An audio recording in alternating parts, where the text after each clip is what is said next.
Hi friends, welcome back to our channel. ഇന്ന് നമുക്ക് വളരെ ടേസ്റ്റി ആയിട്ടുള്ള ബ്രെഡ് പിസ്സ തയ്യാറാക്കിയെടുക്കാം. കുട്ടികൾക്കൊക്കെ വളരെ ഇഷ്ടപ്പെട്ട ഒന്നാണ് പിസ്സ. അപ്പോൾ ഇത് വളരെ പെട്ടെന്ന് തന്നെ എങ്ങനെയാണ് ഇത് തയ്യാറാക്കിയെടുക്കണമെന്ന് നോക്കാം. ഈ ബ്രെഡ് പിസ്സ തയ്യാറാക്കുന്നതിന് വേണ്ടിയിട്ട് ഒരു പാൻ സ്റ്റൗവിൽ വെച്ചിട്ടുണ്ട്. പാൻ നന്നായിട്ട് ചൂടായിട്ടുണ്ട്. ഇതിലേക്ക് 1/2 ടേബിൾ സ്പൂൺ ബട്ടർ ഇട്ട് കൊടുക്കാം. ഇനി ബ്രെഡ് വെച്ച് കൊടുക്കാം.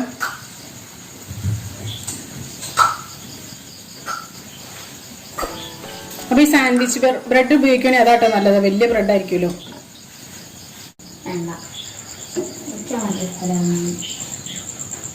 അപ്പൊ ഞാൻ കുറച്ചുകൂടെ ബട്ടർ ഇട്ട് കൊടുക്കണ്ട കേട്ടോ. നിറച്ച് പോണേ. അപ്പൊ ഇനി ഇതിന് മുകളിലായിട്ട് നമുക്ക് കുറച്ച് ടൊമാറ്റോ സോസ് ഒഴിച്ചു കൊടുക്കാം. ടൊമാറ്റോ സോസിന് പകരമായിട്ട് പിസ്സ സോസ് ഉണ്ടെങ്കിൽ പിസ്സ സോസ് ചേർത്താൽ മതി കേട്ടോ. അതായിരിക്കും നല്ലത്. അപ്പൊ ഇതിപ്പോ വീട്ടിലുണ്ടാക്കിയെടുത്ത സോസ് തന്നെയാണ് കേട്ടോ. ഇപ്പൊ ഫ്ലെയിം കുറച്ചിട്ടതിന് ശേഷം വേണം കേട്ടോ ഇതൊക്കെ അപ്ലൈ ചെയ്ത് കൊടുക്കാനായിട്ട്.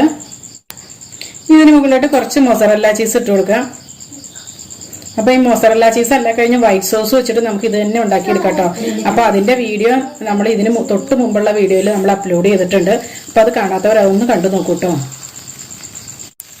പിന്നെ ഇതിന്റെ ഈ ഡെക്കറേഷനും കാര്യങ്ങളൊക്കെ നമ്മുടെ ഇഷ്ടത്തിനനുസരിച്ച് മാറ്റങ്ങളൊക്കെ വരുത്താം കേട്ടോ. ഇങ്ങനെ തന്നെ വേണം അങ്ങനെയൊന്നുമില്ല കേട്ടോ. ചില്ലി ഫ്ലേക്സ് ഇട്ട് കൊടുക്കാം. ചില്ലി ഫ്ലേക്സിന് പകരമായിട്ട് പാപ്രിക്ക ഉണ്ടെങ്കിൽ അത് ഇട്ട് കൊടുത്താൽ മതി. ഇനി ഇതിന് മുകളിലായിട്ട് കുറച്ച് ഒരിഗാനോ ഇട്ട് കൊടുക്കാം. ഇനി കുറച്ച് പച്ചക്കറികളാണ് ഇട്ട് കൊടുക്കുന്നത്.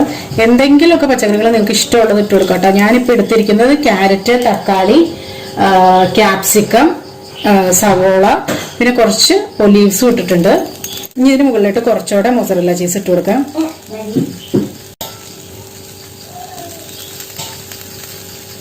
മുകളിലായിട്ടും കുറച്ചുകൂടെ ഒരിഗാനോ ഇട്ട് കൊടുക്കാം. ഇനി ഇത് മൂടി വയ്ക്കാം. ഇനി ഒരു 2 മിനിറ്റ് ഒന്ന് മൂടി വെച്ച് വേവിച്ചെടുക്കാം. റെഡി ആയിട്ടുണ്ട്. ചീസൊക്കെ നല്ലപോലെ മെൽറ്റ് ആയിട്ടുണ്ട്. നല്ല ടേസ്റ്റാണ് ഇത് കഴിക്കാനായിട്ട്. അതുപോലെ ചീസൊക്കെ ഉള്ളതുകൊണ്ട് തന്നെ കുട്ടികൾക്കൊക്കെ കൊടുക്കണം ഒരുപാട് നല്ലതാണ് കേട്ടോ. വളരെ പെട്ടെന്ന് ഉണ്ടാക്കാനും പറ്റും, എന്നാൽ നല്ല ടേസ്റ്റുമാണ്. പിസ്സ എപ്പോഴെങ്കിലുമൊക്കെ കഴിക്കണം എന്ന് തോന്നുമ്പോൾ ഉണ്ടാക്കാൻ പറ്റിയ നല്ലൊരു റെസിപ്പിയാണ് കേട്ടോ.